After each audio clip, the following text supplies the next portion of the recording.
From Joanna Brands, welcome to Enhance Your Life. I'm your host, Jonathan Small, and each week I talk to people from all sorts of professions and backgrounds about how cannabis has enhanced their lives and how this healing plant can enrich your life too. Welcome to the Enhance Your Life podcast. My name is John Small, and I am your host. So happy to have you with us today. Got a great guest.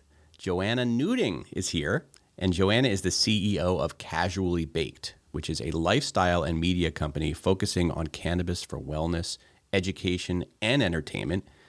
And part of that entertainment includes a really fabulous podcast, her words, I can't take credit, I love the word podcast, which is called Casually Baked, in which Joanna describes as a home base for the CannaCurious, and we're all very CannaCurious here. So, Joanna, welcome to the show.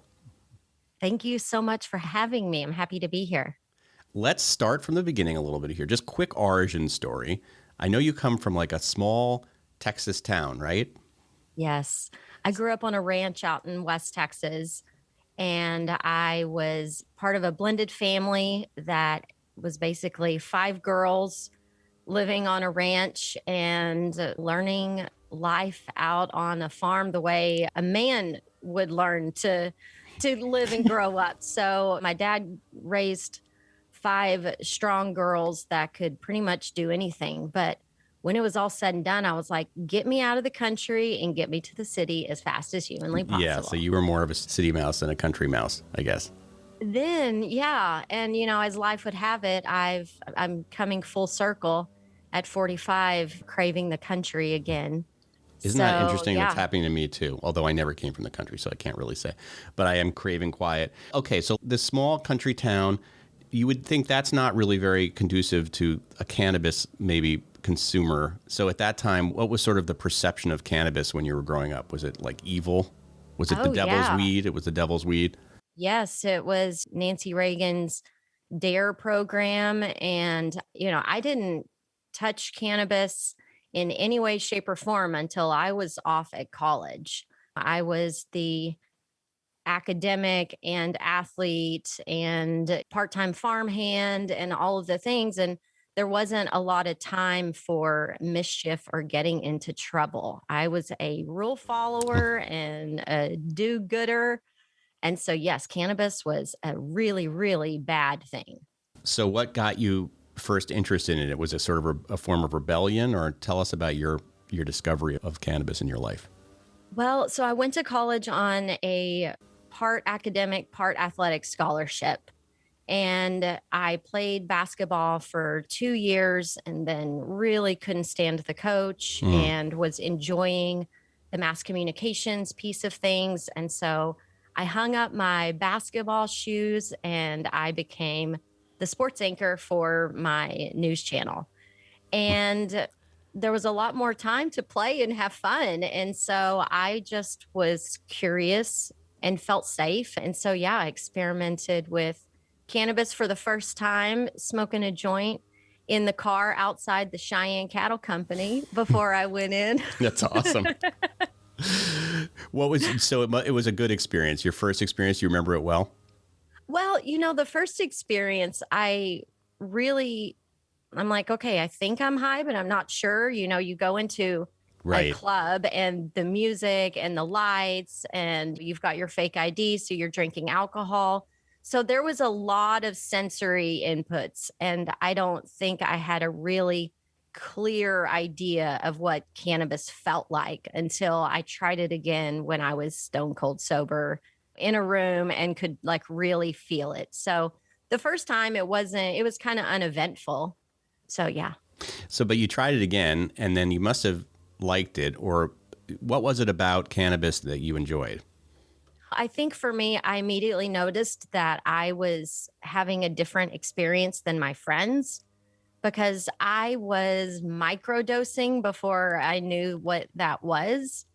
So I would take a couple of puffs off of something and I felt good and I would just pass and get made fun of. But I realized that it opened up my mind in a lot of interesting ways and it brought out my creativity, something that tends to get stifled when you are, I grew up in a very regimented household. We get up early, you have chores, your clothes are set out the night before. So there are no questions. You just get up and you start doing the things. And then being an athlete, your time is not your time. You're part of something. And so those days of me experimenting with cannabis, it was also me discovering who the hell I was and what I liked to do and what I liked to listen to and what I wanted to be. And so cannabis was a really fun way to explore all of those things and get to know myself. I hear that a lot, especially with creative people, that it kind of also quiets that sort of little voice in your head of doubt or just, I feel like it helps you focus and kind of shuts that down. You hear a lot of like musicians and even athletes saying it helps them get in that zone and kind of quiets the chatter. Yeah, because we're all so good at being hard on ourselves, opening up that frontal lobe and letting things just like come and not judging them. Because that's the key is like a lot of us have really great thoughts, but we can judge the shit out of them and make them terrible before they even get onto paper. Right. And that, well, we'll get into your mindfulness because I think that seems like a lot, sort of what we learn in mindfulness. So you don't start a career right away in cannabis. You have 20 years or so of a career. Talk a little bit about what you did professionally for a long time and what you still do. Yes. So I graduated with a degree in mass communications and broadcast journalism. But then my immediate response to all of that when I got into the workforce was like, wait a minute, I graduated at the top of my class and you want to pay me $8.50 an hour to run a teleprompter and work my way up in this one horse town, TV station. And I just was like, no, thank you. And I immediately went into sales where I could be out and about, go to events, use my creativity, put together programs. And so I worked on the sales and marketing side of media for the first 20 years of my career. It wasn't until I got into cannabis that I thought, hey, you might use that degree you got now. So I worked for radio stations. Initially, it was Infinity, CBS National Radio. I sold the Howard Stern Network and the major radio stations across the country. And then I moved to Austin, Texas, which was home for 11 years. And I worked for the LBJS radio group and got to sell KLBJ FM, the classic rock station there. And that's when I really started getting into music and being way more experimental with my cannabis use. I was starting to make oils and make edibles, right, and doing it yourself. Sell them to my friends at, before ACL Fest or South by Southwest, and got a little side hustle going in that regard. When I left radio, I went to work in the sports world doing experiential marketing. So I traveled with the PGA Tour and I had 4 teams in the NFL that I worked with, and just putting together activations at these events where people could romance a product and then come back and buy it at the end of the game or the tournament. But that product was not cannabis yet. No, not cannabis yet.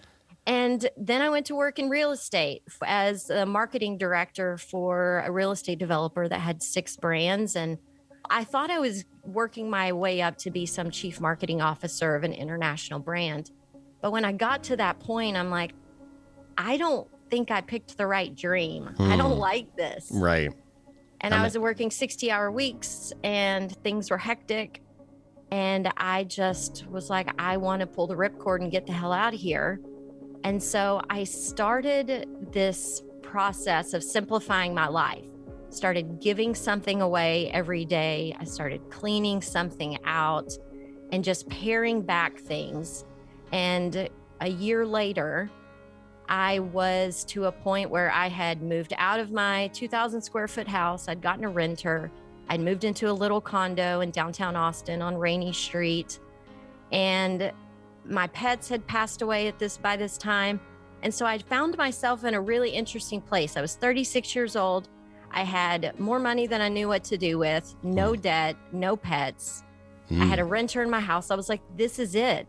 This is the time And my mentor in radio was getting ready to retire, and he found out that he had lung cancer and was gone before the year was up. Oh, no. And I thought, how crazy is it that we always wait until the end to do what we want to do? And I just thought, I'm at the prime place in my life to try a midlife retirement, hit reset, and come back and really live an inspired life, do what I want to do. And so I gave away all my things. I sold my car and I bought a one-way ticket to Bologna, Italy. And I lived there for 16 months, and I came back and resorted myself and bought a car. And the day the license plates came in, I packed it full of whatever I could and cruised out to Sonoma County, California. It was the closest thing to Italy I could find in the United States. It does look a lot like Italy. Yes. And I slept on someone's couch and trimmed pot and got to know the lay of the land. And I figured out what I would do for work and just started over. Wow. You really did what a lot of people dream about doing, but don't really do. And of course can't always do, just given the circumstances of life. But you really went for it. Was there ever a moment when you were doing this where you were like, what have I done? Like I had a good paying job. I was on a track to be very successful. Or were you just like, thank God I did this the whole time? Oh, it's a roller coaster all the time. I still will wake up some days in a panic. Yeah. Like, what have I done? Because I didn't choose an easy path. No way. Yeah. And it is difficult, but the idea of doing anything else is scarier to me than to just be in the flow and let whatever is coming, let it come and just surf it. So tell us when you made the actual transition to making cannabis into beyond just a recreational habit of your or recreational enjoyment of yours. I don't know if I said that right, to actually being a professional vocation. So when I got here, the idea of finding a niche, like where would I fit in? And I had always called myself a functional stoner. And I had some people that were business professionals, but also friends that would love reminding me that nobody wants to give money to a functional stoner. So people don't really like the word stoner that much. Yeah. Yeah. So the first thing was me just trying to come up with a new way of claiming my lifestyle. And that's where the phrase casually baked was born. I'm like, I am functionally high. I'm casually baked. Yeah. So I had started making edibles out here again. Whenever I moved to California, it was still Prop 215.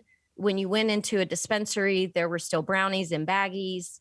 It was early enough that there wasn't a market for these things yet. They were just the thing at the counter.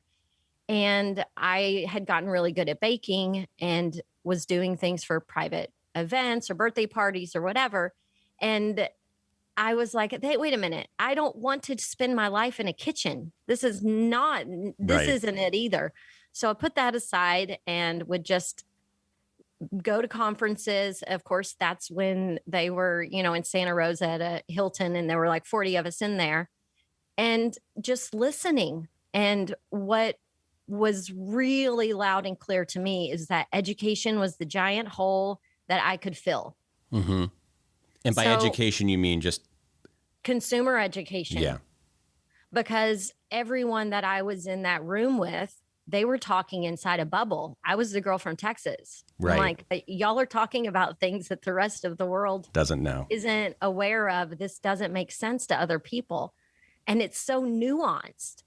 And so I started doing my homework so that I could educate myself, so that I could turn around and educate others. Again, there were no educational programs for cannabis back then, for cannabis educators. And as I was collecting all of this data, I turned it into a resource guide. And it was so I could have a really quick glance at stuff when I was teaching myself. In fact, I keep it with me all the time. Here it is.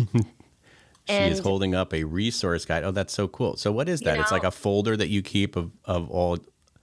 yeah, it's like a little workbook. Yeah. And I just broke down every part, like every method of consumption. What are the pros and cons of them? What are all of the cannabinoids and what do they do? And how does one cannabinoid turn from, how does CBG turn to THCA to THC to CBN?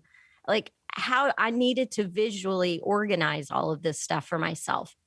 And along the path, I started coaching people. I started helping people get their medical card. And then I noticed once they got their medical card, they were nervous to go into a dispensary by themselves. So, Well, yeah, back in those days, it was like barbed wire fences. Yeah. Right. so I started doing some hand holding and doing some personal shopping.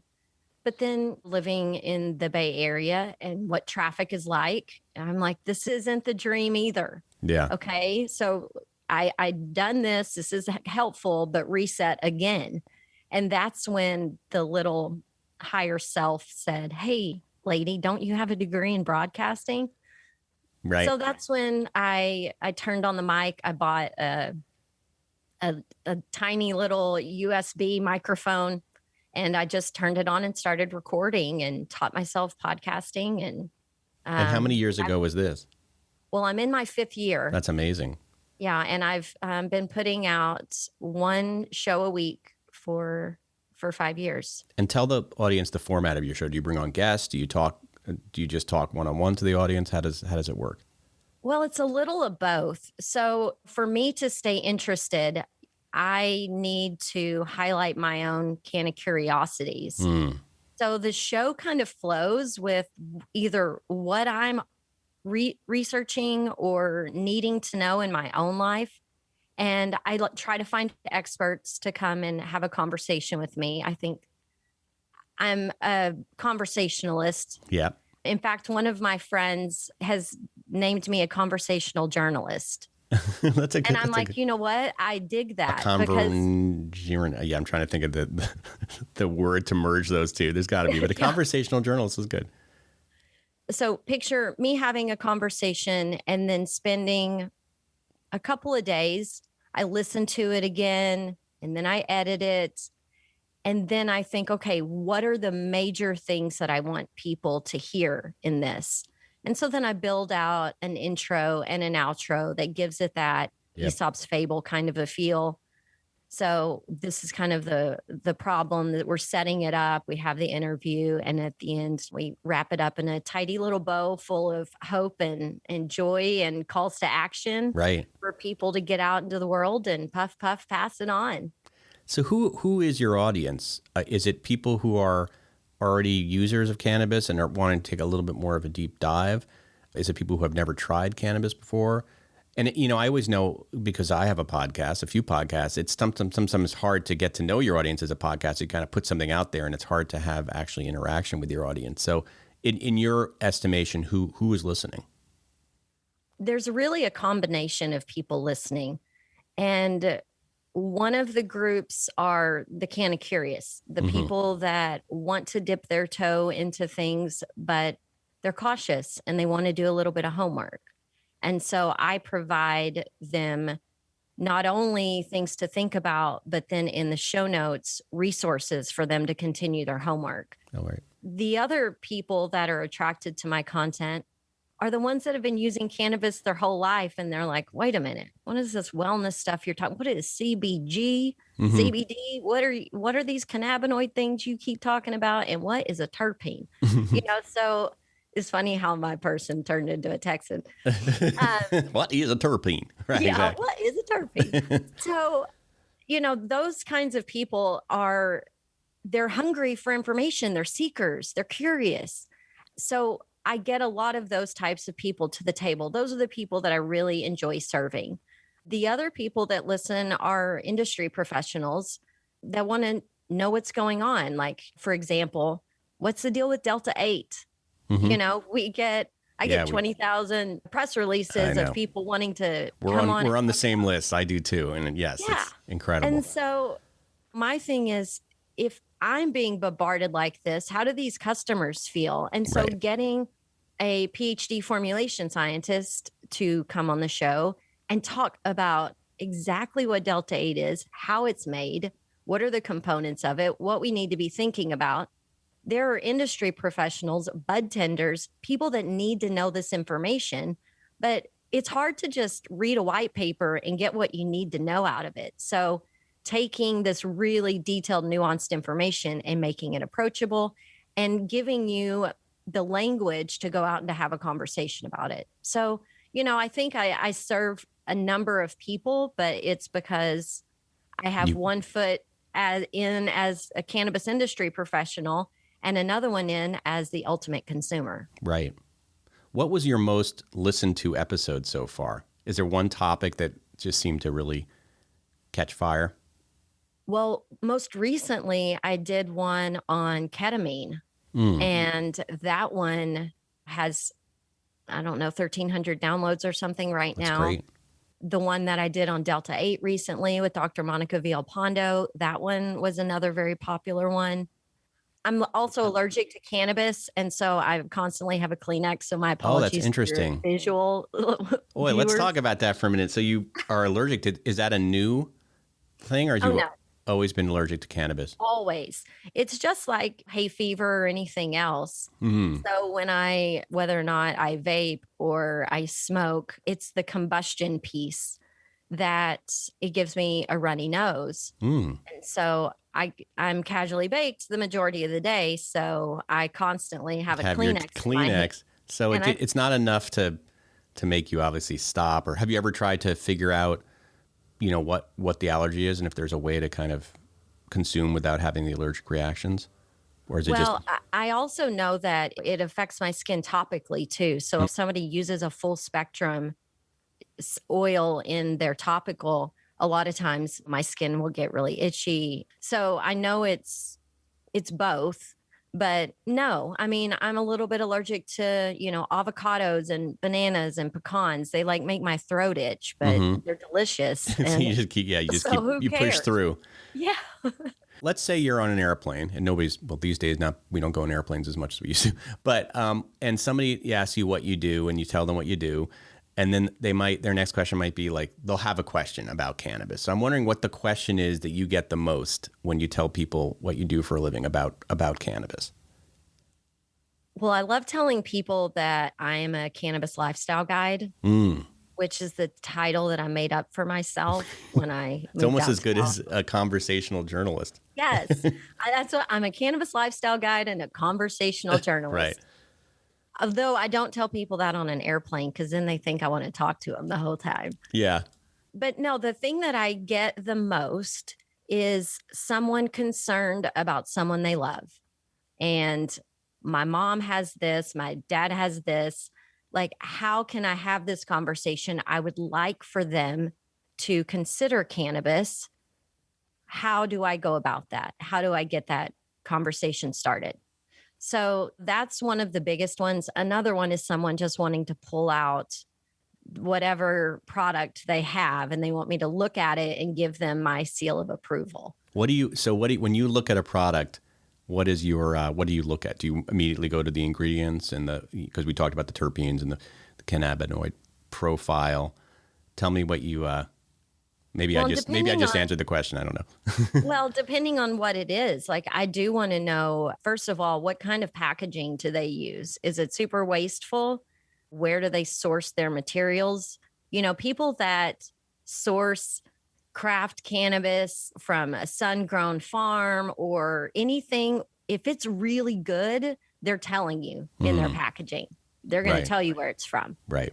That's interesting. And then, yes, I want to see the ingredients. I want to see that there's a barcode or not a barcode, the QR code, so that I can go and look at a certificate of analysis. I actually click on it to open up that certificate of analysis to make sure that there actually is something behind it and it's not just for looks. And yeah, I want to know where it's made. And I think it's really important to support the regional brands and farms wherever you are. I'm not interested in buying something from Southern California if I'm in Northern California and I want to support my local community. I want to know that the stuff that I'm doing is supporting regional folks. Now, when I'm in Southern California, I want to be all about Southern California. The same goes for now that CBD, it's legal in all 50 states, and there are so many brands you couldn't shake a stick without hitting one. So just find somebody that has your value system. If it's low sugar, no sugar, those are the sorts of things I want. And so, I think that we can be sophisticated consumers now in the cannabis and hemp space. And so I say do that. Yeah. What's your take on whether cannabis will one day be federally legal? And do you actually want it to be federally legal, or do you sort of think that a state by state system is actually better for the industry and better for the consumer? I think right now, federal legalization is just a conversation piece to get us to look one way while something else is happening the other direction. Interesting. So I don't trust federal legalization right now. I think for me, what I like to do myself and what I like to preach to others is who cares what's happening federally right now? What is happening in your community? What's happening with your city council? What's happening with your school board?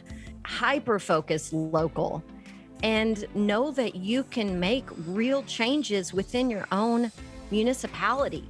For example, in Texas, it's not legal in Texas. I noticed. But Travis County, it is a misdemeanor. Now you drive over to Round Rock into the next county over, you could go to prison for having cannabis. Wow. But the people that live in this little liberal pocket around Austin, they fought to get their rights to have this medicine. And you can do that anywhere. Right. So instead of pushing for something that you don't really understand, because people that live in California know how screwed up and complicated they made Prop 64 and how challenging legalization has been on the businesses. I mean, yes, it's generating a lot of tax dollars, but it's not making a lot of people in the actual business rich. No. It's the not biggest myth giving of the green rush is a complete myth. Yeah. And so, focus on that stuff. There are not enough dispensaries to support the cannabis needs in the state where I live. And so there's a surplus of cannabis. So there are a lot of farmers who are struggling. Like, deal with that. Focus on your stuff locally. Start local. Yeah. And then it'll organically happen the way it's supposed to happen. All right. Lastly, I want to switch gears a little bit. I want to talk about mindfulness, meditation, and cannabis, because I know that that's a big part of your life and your experience. How do you incorporate cannabis into your meditation practice? So I love saying that my cannabis-infused meditation is my most important meeting of the day. Is the very first thing that I do for myself.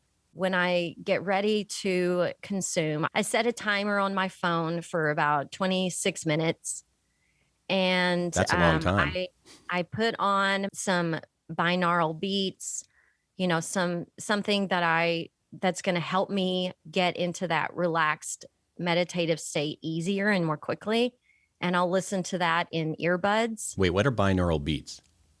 It's where the sound that's coming in each of your ear, it's not identical. Oh. So you'll have some things happening in either one, but it's a lot about like the hertz and there's different things. There's sciencey shit in there somewhere. But the point is that it chills you out. Yes. Well, and a lot of times it will focus and stimulate your brain in different ways. But in order to get the most out of it, it's not like just putting it on your speaker in the room. It's putting it in your ears. So I do that. I get my music set. I set the timer. And then I will take a couple of puffs off of whatever flower I'm into at that moment. And then I just do some sort of a breathing exercise to help get me into that more calm meditative state that's kind of working on my nervous system. So like the single nostril breathing, where you go, You close a nostril. And go in and out, and then, then switch it to the other. So I do that for a couple of minutes, and then I just be. So that gives me about a 22 minutes of just meditative silence. Do you find that meditation is a practice and we have to practice. Do you find your mind still sometimes will wander even though you've been doing this for a while? Oh, it always does. So the thing is I have my mantras that I say. Mm-hmm. And so the repeating of the I am phrases gives me something that I'm doing, an active meditation, if you will, so that I'm not just a victim to the thought train that's chugging by. Yep. And, and I'd always been told, when you think of a thought, just put it on the train and just see the train moving on. But for me, I am loving awareness. I am in vibrational alignment with truth. I am a powerful creator. I am abundance. I just say the things, and then when I can let my mind be quiet, I try to be in that space of nothingness. But if a thought comes back to me, I am safe. I am loving awareness. I go back into saying some of my power I am statements. And the thing that's so important about meditation for me is that I kind of live with this low level anxiety. I've had my endocannabinoid panel run. I have an epigenetic coach. Like, I know how my genes work. I know my sleep and my exercise and my food and all the stuff. And cannabis, it's been such a tool to help manage the low level anxiety that I feel a lot. I have all of the genes for inflammation. So the pain piece of it, cannabis has been really critical. But man, when you have that busy mind, you can wake up first thing in the morning and go right back into the shit. I didn't get these things done. This deadline is due. I don't have enough money to pay off these bills this week. I could go into stress mode at 5:30 in the morning. Yeah, of course. And so giving myself that 25 to 30 minutes. Is that the first thing you do in the morning? Well, after I get up, I make some coffee and try to, right now it's so dark when you get up. You can't just see this. Most of the time when I'm meditating, I can see that the light's coming up, the sun's rising out the window. So yeah, it's one of the very first things that I do, because if you don't do it first thing, it can slip off the to-do list, and all of a sudden you look up and it's 4:00 in the afternoon and you've taken no time for your mental wellness. So, I think it's important. I've been doing it for over 10 years, every single day. There have been days where something happens and you get up and I, for whatever reason, can't get it done. And I notice my day is different. And we should also note that you don't have to, 25 minutes is a great place to get to, but that may not be where you started. I don't know. No, It's not. I started at like 5 minutes because it's being hard, quiet and breathing for 5 minutes seemed challenging. Yeah, for anxious people. I'm an anxious person as well. I mean, I have generalized anxiety disorder as a diagnosis, and yeah, it's hard. It's very hard. So yeah, baby steps. And it was the same way with getting up early. When I moved to California, I wasn't a morning person, but I knew as a businesswoman that if I got to the office at 9, people on the East Coast are going to lunch. Right. So I'm like, I need to be productive and be able to get the most out of my day. And that's those extra hours that I'm sleeping. Right. So, I went from the alarm going off at 7:30 to 7:15 to 7 and till, now, like this morning, the alarm went off at 5:30, and it gets easier. Anything that you do with consistency and with intention behind it. Like, I know why I'm doing this. I know my why. And that's the same thing with cannabis. You can have 1,000 different relationships with this plant. The key is knowing your why, and then you can have a magical relationship with the plant. Right. Those are wonderful words to end on. Joanna, what a interesting and enlightening conversation. Thank you so much. The show is called Casually Baked. I recommend it highly. And thank you for coming on the show. Thank you so much, Jonathan. This was fun. Enhance Your Life is brought to you by Joanna, the #1 infused product in North America. Juana's entire process is designed to deliver the same great experience time after time. They have spent years fine-tuning their recipes so that their products are delicious, consistent, and potent. For more information, head on over to WanaBrands.com. That's Wana, W-A-N-A, brands.com.